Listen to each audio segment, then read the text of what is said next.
Hello everyone. हम कर रहे थे हरियाणा जी के और आज काफ़ी दिनों के बाद हम दोबारा से स्टार्ट कर रहे हैं।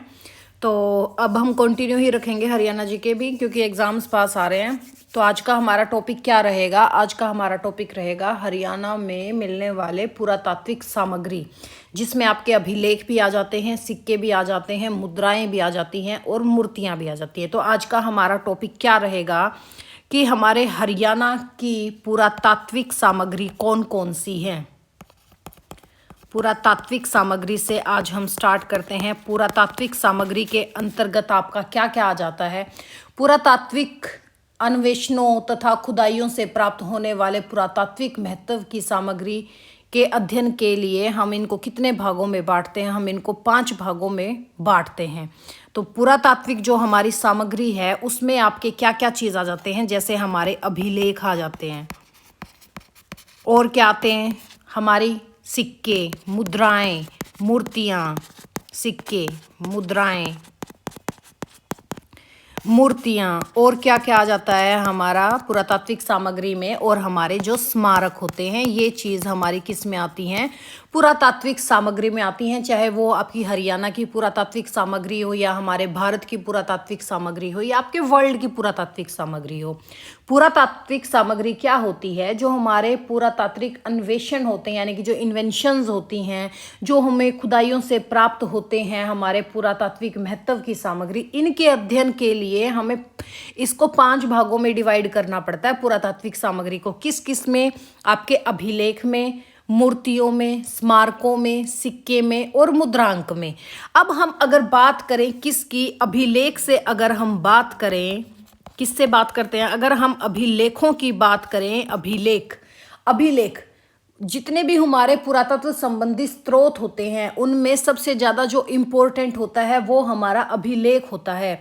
क्यों? क्योंकि अभिलेख पे आप क्या देखने को मिलता है हमें? जितने भी हमारे अलग अलग राजवंश हुए हैं, साथ साथ जो उनकी समाज था, क्या समाज था, क्या उनकी भाषा थी, क्या धर्म था, इसके बारे में जितनी भी हमें जानकारी मिलती है वो कहाँ से मिलती है? वो हमें अभिलेखों से मिलती है। और अगर हम हरियाणा की बात करें तो हरियाणा में अब तक 37 से ज़्यादा हमें अभिलेख प्राप्त हो चुके हैं। कितने अभिलेख प्राप्त हो चुके हैं? 37 प्लस 37 से ज़्यादा अभिलेख प्राप्त हमें कहाँ हो चुके हैं? हमारे हरियाणा में हो चुके हैं। यानी कि ये लगा लो 3 दर्जन से ज़्यादा, 3 दर्जन से ज़्यादा अभिलेख अभी तक हमें प्राप्त हो चुके हैं, जो हमें इतिहास के विभिन्न पक्षों के बारे में बहुत ज़्यादा डिटेल में जानकारी देते हैं। और जो ये अभिलेख हैं ये आपको कहाँ देखने को मिलते हैं? ये अभिलेख हमको देखने को मिलते हैं जैसे हमारी कोई भी ताम्रपत्र हो गया, कोई भी ताम्रपत्र हो गया, वहाँ देखने को मिलता है, लाटों पे देखने को मिलता है, ठीक है, स्तंभों पर ये खुदे गए हैं, स्तंभों पर बनाए गए हैं, या अपनी शिलाओं पर, ठीक है, इन पे हमें ये अभिलेख देखने को मिलते हैं। कहाँ कहाँ से देखने को मिलते हैं? जैसे शिलाओं पर, ताम्रपत्रों पर, लाटों पर, तथा स्तंभ जो हमारे पिलर्स होते हैं, इन पर खुदे हुए लेख ही क्या आते हैं भाई? आपके अभिलेखों में आते हैं। जैसे अगर हम अभिलेख की बात करें तो अभिलेख भी कितने प्रकार के होते हैं? अभिलेख भी आपके 5 प्रकार के होते हैं। जैसे आपकी पुरातात्विक सामग्री 5 प्रकार से विभाजित होती है, वैसे अभिलेख भी कितने टाइप के होते हैं? अभिलेख भी 5 प्रकार के होते हैं। ये 5 कौन कौन से होते हैं? जैसे एक तो आ जाएगा हमारा सबसे पहला स्मारक लेख, स्मारक लेख आ जाए, स्मारक लेख। और जैसे हमारा धार्मिक अभिलेख आ जाए,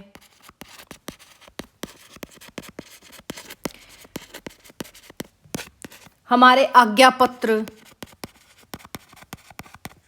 और हमारे दान पत्र हो गए। या हम 5वें की बात करें तो जो प्रशंसनात्मक अभिलेख होते हैं, जो राजा महाराजा अपनी प्रशंसा के लिए खुदवाते थे, लिखवाते थे, ये क्या होते हैं? प्रशंसात्मक अभिलेख। तो अभिलेख भी कितने प्रकार के होते हैं? अभिलेख भी आपके 5 टाइप्स के होते हैं, जिनमें हम बात करें तो जैसे हमारा स्मारक अभिलेख हो गया, आज्ञापत्र, दान पत्र, प्रशंसात्मक अभिलेख, धार्मिक अभिलेख। तो अब हम आते हैं हरियाणा में मिलने वाले इंपॉर्टेंट अभिलेख कौन से हैं। तो उसमें सबसे पहला हमारा आता है कौन सा? टोपरा अभिलेख। कौन सा आता है भाई? टोपरा अभिलेख। और ये one of the most important question है हमारे HSSC का और HPSC का। कौन सा? टोपरा अभिलेख। जो ये हमारा टोपरा अभिलेख है, इसको हम क्या कहते हैं? ये हरियाणा में मिलने वाला सबसे प्राचीन और सबसे महत्वपूर्ण अभिलेख है। ये हरियाणा में सबसे प्राचीन अभिलेख है, सबसे प्राचीन भी और महत्वपूर्ण भी।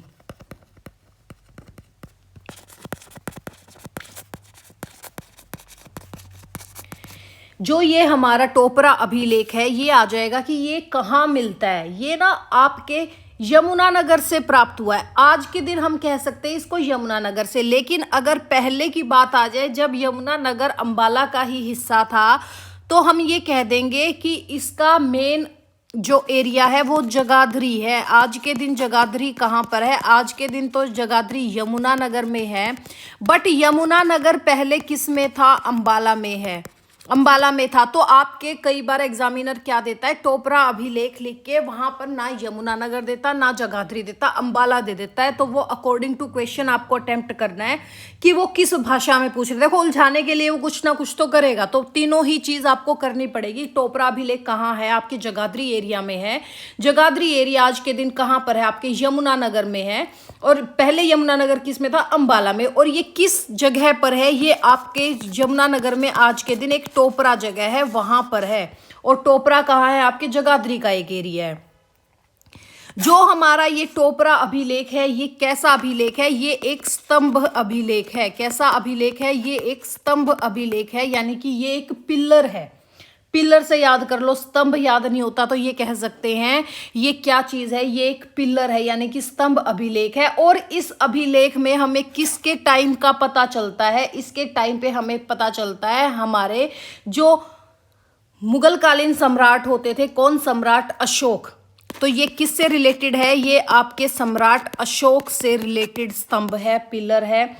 और अगर हम इसकी भाषा की बात करें, इसकी भाषा कैसी है? प्राकृत है। कैसी भाषा है? देखो, प्राकृत, पाली, खरोष्ठी, ये सब जो चीजें होती हैं, ये क्या है भाई? आपकी भाषा होती है। पाली भाषा में थी। और इसकी जो लिपि थी, अशोक की लिपि, इस बार HPSC ATO में भी ये क्वेश्चन था। तो जो आपकी ये टोपरा अभिलेख है, ये किस लिपि के अंतर्गत है? ये आपकी ब्राह्मी लिपि के अंतर्गत लिखा गया है। कौन सी लिपि यूज हुई है इसमें? ब्राह्मी लिपि यूज हुई है। और एक मोस्ट इंपॉर्टेंट पॉइंट क्या है, इसको स्टार करके लिख लो। ये आ जाता है कि जो ये हमारा टोपरा अभिलेख है, इसमें कुल कितने राजाओं के द्वारा अंकित किया गया है? तो हम कह देंगे इसमें सबसे ज्यादा कुल 7 राज्ञाएं अंकित है। ठीक है, कितने राजाओं का वर्णन है? सबसे ज्यादा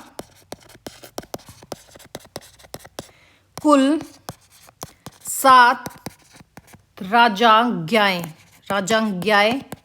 अंकित हैं, यानी कि 7 राजाओं के बारे में इसके ऊपर वर्णन किया गया है। और इस अभिलेख में आपको मोरल वैल्यूज की शिक्षा दी जाती है, यानी कि नैतिक शिक्षा पर डिपेंड है ये। इस पर आपको क्या देखने को मिलता है? टॉपिक नैतिक शिक्षा की जानकारी देता है। इस पर ना आपके 3 अभिलेख फेमस हैं। 3 अभिलेख फेमस हैं इस स्तंभ पे। कौन कौन से वो 3 अभिलेख हैं? एक तो आपके हैं जो आपके विग्रह राज चतुर्थ थे, चौहान शासक थे। कौन थे चौहान शासक? चौहान शासक। एक तो विग्रह राज चतुर्थ। जो ये विग्रह राज चतुर्थ है, ये एक तो इससे संबंधित है। इस अभिलेख के अध्ययन से हमें ये पता चलता है, क्या पता चलता है कि विग्रह राज चतुर्थ ने तोमर शासकों को हराकर हरियाणा पर अधिकार किया। तो क्वेश्चन क्या आ सकता है कि किस अभिलेख पर ये अंकित है कि विग्रह राज चतुर्थ जो चौहान शासक था, उसने तोमरों को हराकर हरियाणा पर अधिकार किया? तो हम कौन सा कह देंगे कि वो है टोपरा अभिलेख। तो इसके अंतर्गत क्या लिखा गया? इसके अंतर्गत लिखा गया है कि विग्रह राज चतुर्थ ने तोमर शासकों को हराकर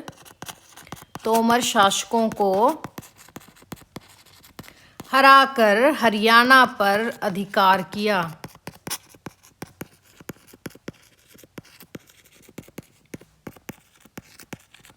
इस अभिलेख के बारे में ये लिखा गया है आपका कि तोमर शासकों को हराकर विग्रहराज चतुर्थ ने हरियाणा पर अधिकार किया।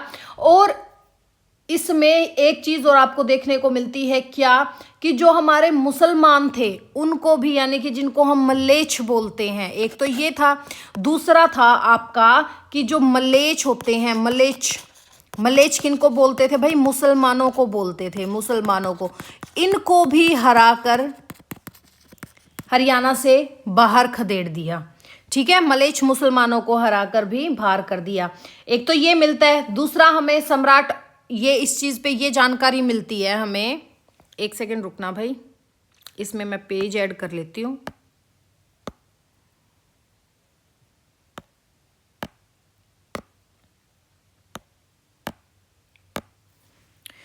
जो हमारा टोपरा अभिलेख है, इसमें हमें सेकंड क्या देखने को मिलता है, हमें ये देखने को मिलता है कि भाई इस स्तंभ का निर्माण तो किसने करवाया था, अभी पीछे करवा के आए हैं सम्राट अशोक ने। किसने भाई, सम्राट अशोक ने। सम्राट अशोक ने इस स्तंभ का निर्माण कहाँ पर करवाया था, इसका निर्माण करवाया था आपका गुजरात एरिया की जो गिरनार पहाड़ियां हैं ना, वहां पर, गुजरात की गिरनार पहाड़ियों पर इसका निर्माण करवाया था। बाद में जो आपके आए थे कौन, फिरोज शाह तुगलक। कौन आए भाई, फिरोज शाह तुगलक, जिन्होंने हिसार, फतेहाबाद, ठीक है, ये हमारी सिटीज बसाई थी। फिरोज शाह तुगलक दिल्ली डायनेस्टी के अंतर्गत आते हैं आपके फिरोज शाह तुगलक, तुगलक वंश में। जो फिरोज शाह तुगलक थे भाई, इनकी नजर पड़ गई किस पे, आपके इस अभिलेख पे जो सम्राट अशोक ने बनवाया था। फिर बाद में ये फिरोज शाह तुगलक इस अभिलेख को यमुना नदी के किनारे, या ये कह सकते हैं यमुना के रास्ते, नाव पर इसको कहाँ ले गए, दिल्ली ले गए, दिल्ली ले गए। और ये कहाँ पर स्थापित करवाया, फिर ये स्थापित करवाया था आपके फिरोज शाह कोटला में। कहाँ स्थापित करवाया था, फिरोज शाह कोटला, जो हमारा दिल्ली में है। फिरोज शाह कोटला में स्थापित करवाया। फिर क्या होता है, ये तो हो गया। जब ये दिल्ली ले गए तो भाई यमुनानगर के टोपरा कला गांव के लोग जब अपनी इस विरासत को वापस ना ला सके तो उन्होंने क्या किया भाई, एक 30 फुट ऊंचा देश का सबसे बड़ा धर्म चक्र वहां पे स्थापित करवा दिया। कहाँ पे, टोपरा कला गांव में। टोपरा कला गांव जहाँ पे आपका टोपरा स्तंभ देखने को आपको मिलता है। तो हम यहाँ क्या कह सकते हैं कि यमुनानगर के जो टोपरा कला गांव है, ये लोग इसको वापस नहीं ला सके और इन्होंने 30 फुट ऊंचा देश का सबसे बड़ा धर्म चक्र कहाँ बनवाया, आपके टोपरा कला गांव में बनवाया। इस चीज़ को याद रखना। और ये लगभग आपके 45 लाख की कीमत पे बना था। और फिर क्या होता है भाई, 1 नवंबर 1989 को हमारे यमुनानगर को अलग जिला बना दिया गया। पहले जो आपका टोपरा गांव था, ये किसका हिस्सा था, ये आपका अंबाला जिले का हिस्सा था। ये था आपका टोपरा अभिलेख, बिल्कुल डिटेल में करवाया आपको। सेकंड जो हमारा अभिलेख मिलता है वो है हमारा सुध अभिलेख। कौन सा मिलता है हमें, सुध अभिलेख मिलता है। कौन सा, सुग कह दो, शुद्ध कह दो, ठीक है, सुग अभिलेख। जो ये हमारा सुग अभिलेख है, ये हमारा दूसरा सबसे प्राचीन अभिलेख है।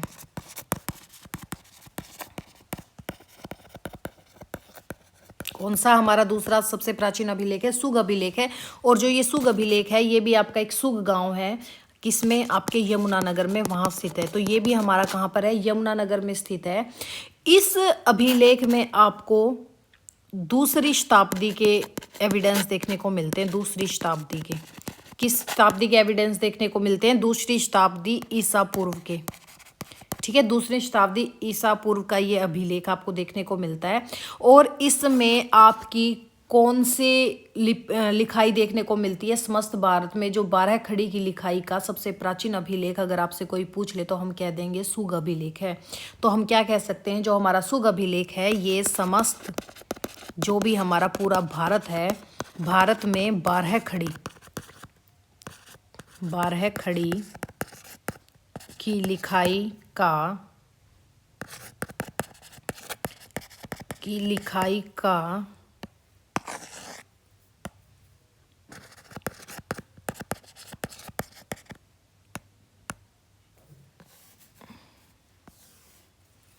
बारह खड़ी की क्या हो रहा है भाई, टिक जा।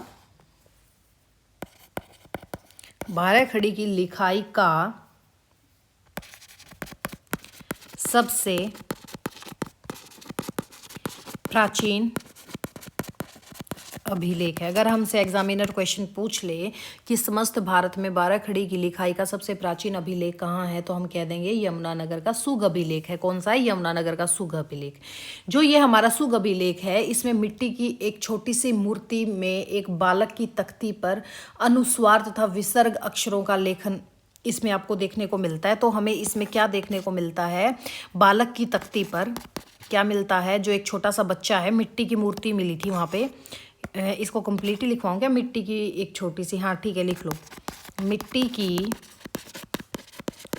एक छोटी सी मूर्ति पर क्या मिला है? एक बालक की तख्ती। तख्ती तो सबको पता होगा, तख्ती पर क्या मिला है? अनुस्वार। अनुस्वार पता है क्या होता है? अनुस्वार और विसर्ग, अनुस्वार और विसर्ग अक्षरों का लेखन मिला है। अनुस्वार क्या होता है? ये।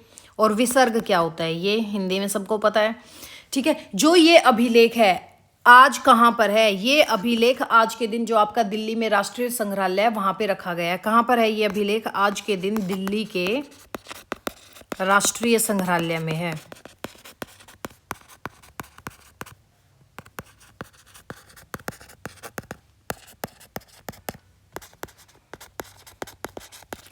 थर्ड हमारा अभिलेख कौन सा मिलता है? थर्ड अभिलेख मिलता है हमें तोशाम अभिलेख। कौन सा मिलता है?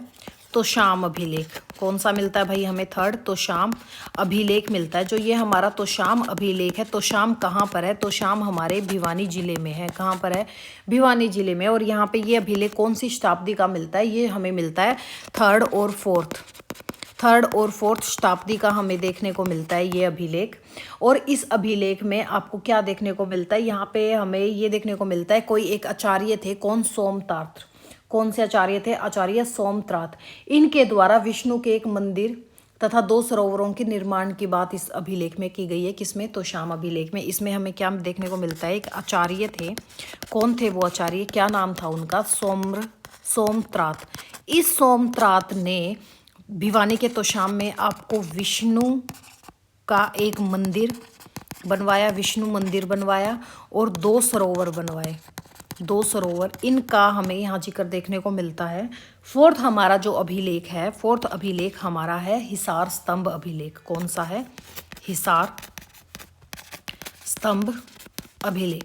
जो ये हमारा हिसार स्तंभ अभिलेख है, हिसार स्तंभ अभिलेख, ये जो आपके फिरोज शाह तुगलक हैं उन्होंने एक गुजरी महल बनवाया था।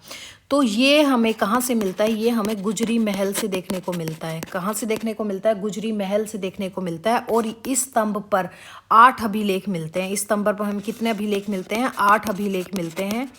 किस पे? हिसार स्तंभ अभिलेख पर हमको कितने अभिलेख मिलते हैं? 8 अभिलेख मिलते हैं। और ये 8 अलग अलग जगह के भगवतों के यहाँ आने की सूचना देते हैं। यानी कि भाई पुराने टाइम पे जो कोई भी पाठ पूजा के लिए आते थे, हमारे भगवत आते थे, उनके यहाँ आने की सूचना देता है। यानी कि कुछ भगवतों के आने की सूचना मिलती है इन 8 अभिलेख से, यानी कि ये लोग भी कहाँ से आए थे, अलग अलग जगहों से आए थे। यानी कि आप ये कह सकते हो यात्रियों के विषय में काफ़ी टिप्पणियाँ यहाँ पे की गई है।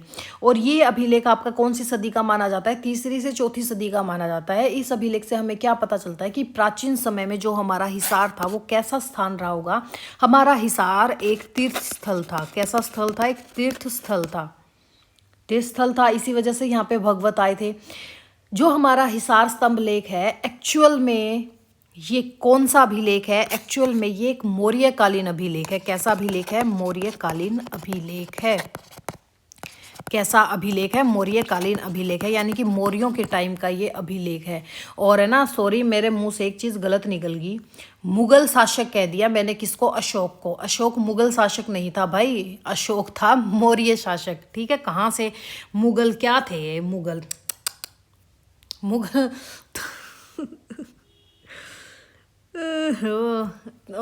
तो हमारे अशोक क्या थे, हमारे अशोक थे मौर्य सम्राट।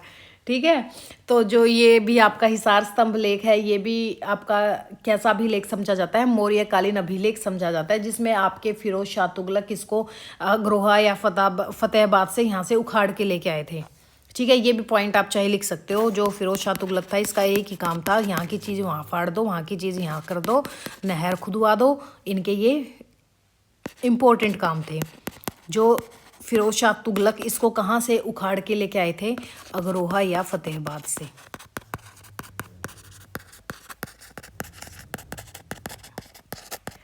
ठीक है, फिर हमारे आते हैं, कौन सा अभिलेख आता है, फिर हमारा आता है भाई अग्रोहा अभिलेख। कौन सा आ गया, अग्रोहा अभिलेख। जो ये अग्रोहा अभिलेख है, अग्रोहा कहाँ पर है, सबको पता है, अग्रोहा मंदिर बहुत फेमस है हिसार में। जो ये हमारा अग्रोहा अभिलेख है, ये बोला जाता है कि ये योध्य युग का है। कौन से युग का है, योध्य युग का है। और ये हमें कहाँ से प्राप्त होता है, अग्रोहा से प्राप्त होता है। अगर अग्रोहा अभिलेख है तो इस पर एक मुखक पर अंकित है। ठीक है, एक मुखक अंकित है। यहाँ पर क्या अंकित है, एक मुखक अंकित है। जो ये मुखक अंकित है, यहाँ पे हमें क्या देखने को मिलता है कि योध्य गण की प्रशासनिक व्यवस्था कैसी थी। इस पे हमें क्या देखने को मिलता है कि जो योध्य गण था, जो योध्य गणराज्य था हमारा, इसकी योध्य गण की प्रशासनिक व्यवस्था को ये समझाने में हमें सहायता करता है। व्यवस्था इस पर अंकित है। और इसमें ना योद्धाओं की वीरता के बारे में काफ़ी प्रशंसा बढ़ा चढ़ा के लिखी गई है। इन्होंने बताया कि जैसे जो आपके योद्धे थे ये कैसे थे, ये लड़ाकू जाति के थे। कैसी जाति थी, ये एक लड़ाकू जाति थी। ठीक है, इनका मुख्य केंद्र कौन सा था भाई, आपका जो रोहतक एरिया है। इस अभिलेख में हमें ये भी जानकारी मिलती है कि जो योद्धाओं की राजधानी थी वो क्या थी, रोहतक। कौन सी राजधानी थी, रोहतक, क्योंकि इनकी टकसाल वक्साल भी सिक्के विक्के यहीं से मिलते हैं। फिर हमारा नेक्स्ट जो अभिलेख है वो हमें मिलता है लाओस अभिलेख। कौन सा मिलता है, अब हमें लाओस अभिलेख देखने को मिलता है। एक जो लाओस अभिलेख है, ये अभिलेख लाओस, लाओस से आपको क्या समझ आता है, लाओस, लाओस यानी कि हिंद चीन एरिया। ठीक है, ये किससे रिलेटेड है, ये हिंद चीन से रिलेटेड है। किससे रिलेटेड है, हिंद चीन से रिलेटेड है। और ये बोला जाता है कि ये 5वीं शताब्दी के आसपास का था, यानी कि आपके 5th सेंचुरी के आसपास का ये आपका लाओस अभिलेख है। और इस अभिलेख पर आपको कुरुक्षेत्र के महातीर्थों की संज्ञा दी गई है। किनकी संज्ञा दी गई है, कुरुक्षेत्र को बोला गया है कि कुरुक्षेत्र क्या था भाई, महातीर्थ था। कुरुक्षेत्र को महातीर्थ की यहाँ पे संज्ञा दी गई है। और इसका लाओस नाम क्यों पड़ा है, क्योंकि जो लाओस के आपके राजा थे, लाओस के राजा कौन थे, श्रीदेवका। कौन थे, श्रीदेवका। श्रीदेवका के कुरुक्षेत्र आने का वर्णन था।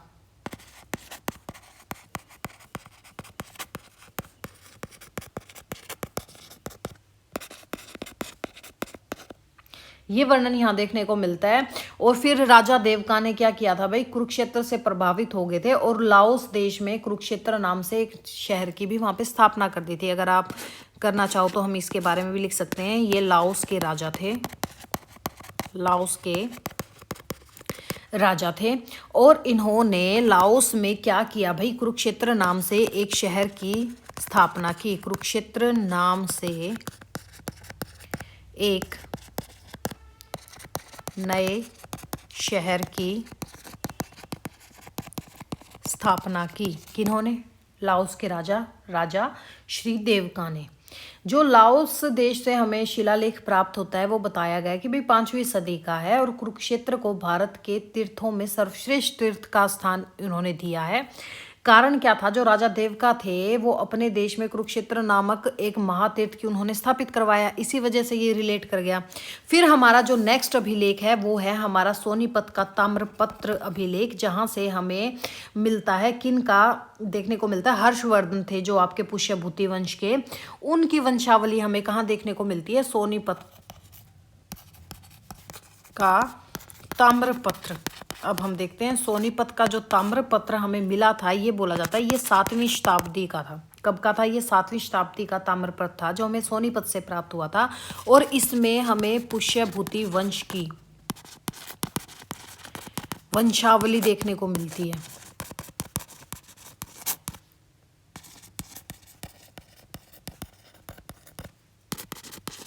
जैसे आपके राजा हर्षवर्धन हो गए, उनके पूर्वज हो गए, ठीक है, उनके भाई का वर्णन हो गया, उनके पिताजी का वर्णन हो गया, दादा का वर्णन हो गया, इस सब की जानकारी हमें कहाँ से मिलती है? सोनीपत के ताम्रपत्र अभिलेख से मिलती है। और यहाँ पे हमें ये देखने को मिलता है कि भाई इन्होंने कौन कौन सी उपाधियाँ धारण की, व्यक्तिगत धर्म का भी इन लोगों को ज्ञान था। और इसी से हमें पता चलता है कि जो आपके राजा हर्षवर्धन थे ये शैव धर्म को मानते थे। और यहीं से हमें पता चलता है कि बाकी राजा थे, यानी कि बचे हुए राजा थे, ये मानते थे सूर्य को, ये सूर्य के उपासक थे। ये हमें कहाँ से देखने को मिलता है? ये हमें देखने को मिलता है सोनीपत के ताम्रपत्र अभिलेख से। और इसमें एक और चीज़ की जानकारी मिलती है, वर्धन वंश का जो प्रथम शासक था वो कौन था? वर्धन वंश, यानी कि जो आपका पुष्यभूति वंश है, इसको पहले हम किस नाम से जानते थे? वर्धन वंश के नाम से जानते थे। कि भी वर्धन वंश का जो पहला शासक था वो कौन था? नरवर्धन। कौन बताया गया? नरवर्धन। ये चीज़ हमें किस में मिलती है? ये सोनीपत के ताम्र अभिलेख से मिलती है। फिर नेक्स्ट अभिलेख हमारा कौन सा है? पेहोवा अभिलेख। कौन सा है? पेहोवा अभिलेख। जो ये हमारा पेहोवा अभिलेख है, कौन सा अभिलेख? पेहोवा अभिलेख। इसके ऊपर आपके जो प्रतिहार राजा भोज थे उनके टाइम के ना 2 अभिलेख मिलते हैं। कौन? आपके प्रतिहार राजा थे, प्रतिहार राजा भोज, ठीक है, इनके टाइम के ना 2 अभिलेख देखने को मिलते हैं। कौन कौन सा? एक तो हमें देखने को मिलता है पेहोवा, एक हमें देखने को मिलता है सिरसा। कहाँ देखने को मिलता है? दूसरा सिरसा। और जो हमें पेहोवा से ये अभिलेख प्राप्त हुआ है, इससे हमें पता चलता है कि पेहोवा पहले टाइम पे क्या था भाई? व्यापार और संस्कृति का प्रमुख केंद्र था। क्या था? प्रमुख केंद्र था। और जो ये हमारा सिरसा अभिलेख है, ये ना सिरसा के जोंधका जगह से प्राप्त होता है। हमें कहाँ से प्राप्त होता है? ये हमें सिरसा में एक जगह है, कौन सी? जोंधका जगह से ये हमें प्राप्त होता है। और यहाँ पे हमें एक तो राजा भोज का ही मिल गया और दूसरा हमें किसका मिलता है? सिरसा से हमें मिलता है आपका एक थे पशुपत संप्रदाय का प्रमुख केंद्र रहा है। ये कौन से एरिया का रहा है? पशुपत संप्रदाय का प्रमुख केंद्र रहा है। कौन सा प्रमुख केंद्र रहा है? हमारा सिरसा अभिलेख रहा है। ठीक है, इसको छोटा ही कर लेते हैं। सिरसा अभिलेख हमारा क्या रहा है भाई? जोंधका एरिया में मिलता है, सिरसा में। और एक तो हमें पता चल गया कि भाई राजा प्रतिहार का भी अभिलेख कहाँ मिलता है? सिरसा में भी मिलता है, पेहुआ में भी मिलता है। अब हम बात करें सिरसा अभिलेख की। यहीं पे आप एक बार डिनोट कर लेना भाई, सिरसा अभिलेख अलग से भी क्यों करें हम। जो हमें सिरसा अभिलेख है, एक तो राजा भोज का पता चलता है, दूसरा हमें जो पता चलता है वो पता चलता है भाई जोधका गाँव से ये अभिलेख प्राप्त हुआ था। और यहाँ पे जो आपके पशुपत संप्रदाय का ये एक प्रमुख केंद्र रहा है। प्रमुख जो आपके पशुपत संप्रदाय के एक संत होते थे, कौन से संत होते थे? नीलकंठ नाम के। कौन से संत होते थे? नीलकंठ ने यहाँ पर शिव मंदिर का निर्माण करवाया था।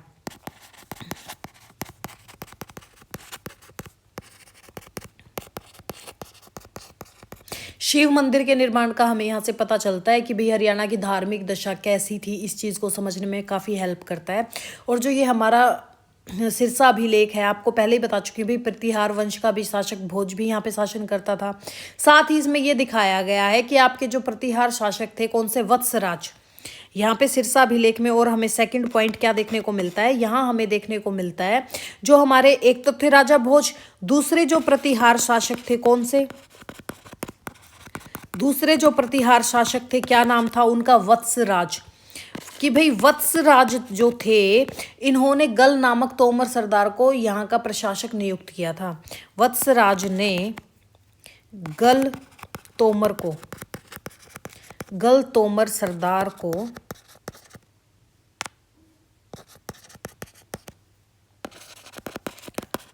प्रशासक बनाया।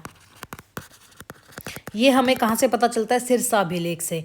फिर जो हमारा नेक्स्ट अभिलेख है वो हमें मिलता है कौन सा? आपका अग्रोहा टेबलेट। एक अग्रोहा से ईंट मिली थी। क्या मिली थी? अग्रोहा से हमें ईंट देखने को मिली थी। क्या देखने को मिली थी हमें अग्रोहा से? ईंट, जिसके ऊपर आपका क्या अंकित था? सुर अंकित थे हमारे 7 स्वर। कौन कौन से? नी, धा, पा, मा, गा, रे, सा।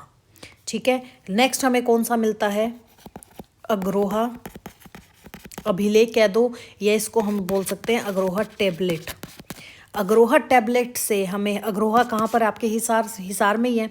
यहाँ से हमें एक ईंट मिली थी। ईंट पर क्या अंकित था?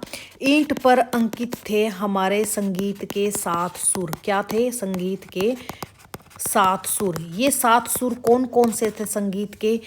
नी, धा, पा, मा, गा, रे, सा। ये अंकित कहाँ थे आपके संगीत के 7 स्वर? ये मिले थे हमें अग्रोहा में, मिली थी एक ईंट वहाँ से। ठीक है। और जो ये है, यही बताते हैं कि संगीत के इतिहास का सबसे महत्वपूर्ण पुरातात्विक स्रोत हमारा कौन सा था? अग्रोहा टेबलेट था। और जो ये अग्रोहा ईंट मिली थी, इसकी खोज किन्होंने की थी?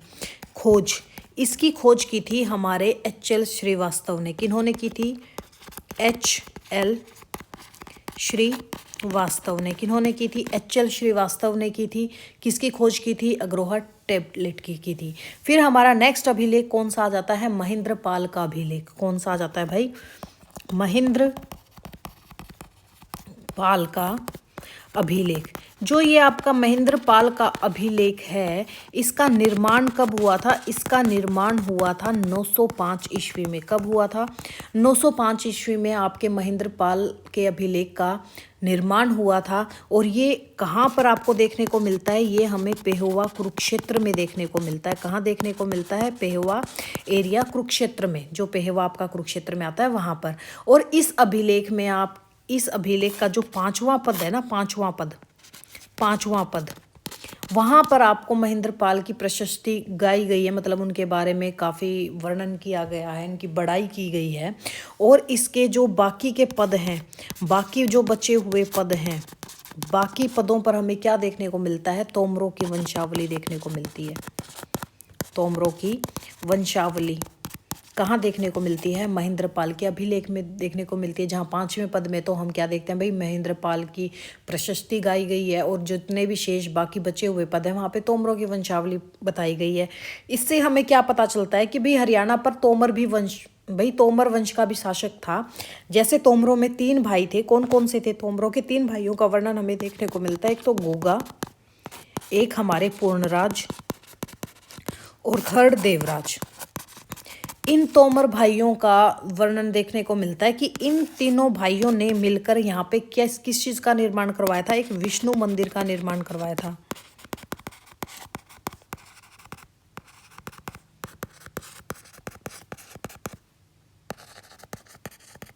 किन्होंने करवाया था विष्णु मंदिर का निर्माण? पेहोवा में आपके गोगा, पूर्णराज और देवराज तोमर ने। ये तीनों तोमर भाई थे। फिर हमारा एक अभिलेख आता है, करनाल अभिलेख। कौन सा आता है भाई? करनाल अभिलेख। जो ये हमारा करनाल अभिलेख है, ये अभिलेख दूसरे अभिलेखों से ना बिल्कुल डिफरेंट है। क्यों? ये एग्जाम के व्यू से क्यों इंपॉर्टेंट है? क्योंकि इस पे जो लिपि अंकित है वो कौन सी लिपि है? हमारी खरोष्ठी लिपि अंकित है। कौन सी लिपि अंकित है? खरोष्ठी लिपि अंकित है। कौन सी लिपि अंकित है भाई? खरोष्ठी लिपि अंकित है। और जो ये है अभिलेख, ये कहाँ पर बताई गई है? जो आपका एक करनाल में एरिया है, कौन सा? मंदिर सरोवर। मंदिर सरोवर में ये अभिलेख हमें देखने को मिलता है। पर ना कोई भी चीज़ ऐसे स्पष्ट बता ही नहीं जा सकती। तो इसके बारे में आप इतनी मतलब डिटेल हम इसके बारे में कुछ नहीं बता सकते कि इसमें क्या लिखा गया था क्या नहीं। सिर्फ इतना ही बताया गया है कि जो हमारा करनाल अभिलेख है इसकी कौन सी लिपि अंकित थी, खरोष्ठी, और आपका एग्जामिनर भी आपसे यही पूछेगा। फिर नेक्स्ट क्या है हमारा पिंजोर अभिलेख है। कौन सा अभिलेख है? पिंजोर अभिलेख। जो ये पिंजोर है, पिंजोर कहाँ पर है? पिंजोर आपके पंचकुला में है। सबको पता है पिंजोर कहाँ पर है? पंचकुला में। जो हमें ये अभिलेख मिला है, ये अभिलेख किन्होंने खोजा? JD Cunningham. जेडी कनिंघम ने। जो ये जेडी कनिंघम थे, इन्होंने यहाँ से 3 अभिलेख प्राप्त किए थे। कितने अभिलेख प्राप्त किए थे भाई? 3 अभिलेख प्राप्त किए थे, जिनसे पता चलता है कि भाई पिंजोर का नाम पहले क्या था? पंचपुर। पिंजोर को पहले किस नाम से जाना जाता था? पंचपुर नाम से जाना जाता था। किसको जाना जाता था? आपके पिंजोर को पहले किस नाम से जाना जाता था? पंचपुर नाम के नाम से जाना जाता था। इसमें ये चीज़ मिली थी, और इसका भी ज़्यादातर भाग है ना मिटाई हुआ है, तो हम इसके बारे में भी इतनी काफ़ी डिटेल नहीं बता सकते। फिर हमारा जो नेक्स्ट अभिलेख था वो था हमारा कपाल मोचन अभिलेख। कपाल मोचन जो अभिलेख है हमारा, अब कौन सा आ गया है? कपाल मोचन अभिलेख। जो ये हमारा कपाल मोचन अभिलेख है, ये भी किन्होंने खोजा था? कनिंघम ने ही खोजा था। कहाँ पर? आपके यमुनानगर के कपाल मोचन एरिया में कनिंघम ने खोजा था। कहाँ पर? यमुनानगर। कौन सा एरिया? कपाल मोचन एरिया। कपाल मोचन से यहाँ से 2 अभिलेख मिले थे इनको। कितने अभिलेख मिले थे? यहाँ से 2 अभिलेख मिले थे। देखो, जैसे जो आपके HD कनिंघम थे, क्या नाम था इनका? JD Cunningham. सॉरी, जो जेडी कनिंघम थे इनको 3 मिले थे। एक तो आपका पिंजोर पंचकुला वाला, 2 कौन से मिले थे? कपाल मोचन में। यहाँ पे 2 अभिलेख प्राप्त हुए। इन्होंने ये भी दोनों अभिलेख है ना अधूरे ही, इन्होंने जितनी भी खोज की वो अधूरी की, और इन्होंने ये कहा कि यहाँ पे ना कोई मंदिर का निर्माण उभर कर आया था। इसके बारे में भी इतनी जानकारी नहीं देखने को मिलती है। सिर्फ आपसे ये पूछ सकता है कि कपाल मोचन अभिलेख कहाँ है, हम कह देंगे यमुनानगर में। किसने खोजा था? कनिंघम ने खोजा था। यमुनानगर के किस एरिया में पड़ता है? कपाल मोचन में पड़ता है। यहाँ पे एक मंदिर की बात की गई थी। फिर हमारा एक और अभिलेख आता है, कौन सा? नचार खेड़ा अभिलेख। कौन सा आता है? नचार खेड़ा अभिलेख। जो हमारा ये नचार खेड़ा अभिलेख है, ढंग से लिख लेते हैं इसको, नचार खेड़ा अभिलेख। जो हमारा ये नचार खेड़ा अभिलेख है भाई, ये कहाँ पर है? नचार खेड़ा हमारा कहाँ पर है? जींद में पड़ता है। Heart of Haryana. Heart of Haryana हमारा क्या है भाई? जींद है। कहाँ पर पड़ता है ये? जींद एरिया में पड़ता है। ठीक है। इसमें आपको किसकी जानकारी देखने को मिलती है? रामायण की जानकारी देखने को मिलती है कि भाई यहाँ पे ये बताया गया है कि जो आपके राम थे, सीता थी, राम, सीता, लक्ष्मण और जटायु, इनके आपस की बातचीत को यहाँ पे दर्शाया गया है। इनकी बातचीत को यहाँ पर दर्शाया गया है।